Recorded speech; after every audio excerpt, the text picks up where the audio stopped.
கர்ணன் கற்றது வித்தை அல்ல வேதம். வீரத்துக்கு குறைச்சல் இல்லை. இருந்தாலும் குரு வேண்டுமே. துரோணாச்சாரியார் மறுத்துவிட கிருபாச்சாரியாரிடம் ஒரு நாள் அதிகாலை போகிறான் கர்ணன். மாணவர்களின் திறமையை சோதிக்க வானத்தில் பறக்கும் ஒரு பறவையை குறிப்பாத்து வீழ்த்த சொல்கிறார் குரு.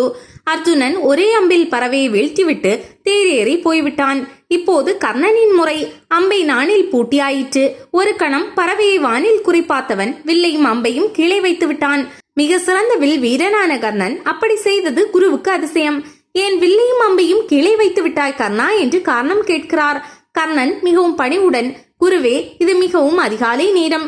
இந்த நேரத்தில் ஒரு பறவை விண்ணில் பறக்கிறது என்றால் நிச்சயம் தன் குஞ்சுகளுக்கான உணவை கொண்டு போகிறது என்றுதான் பொருள். இப்போது திறமைக்காக அதை கொன்றுவிட்டால் நான் வீரனாவேன். ஆனால் அந்த இளம் குஞ்சுகள் அனாதை ஆகிவிடும். எனவே நான் கொல்ல மாட்டேன் என்றான் கர்ணன். கர்ணனின் பதிலை கேட்டு கலங்கி போன குரு சொன்னாராம், கர்ணா, நீ கற்றது வித்தை அல்ல வேதம். ஒருவனுக்கு பதவியும் அதிகாரமும் இருக்கும்போது அவன் எப்படி நடந்து கொள்ள வேண்டும் என்பதை கர்ணனின் இந்த பதிலில் இருந்து தெரிந்து கொள்ளலாம்.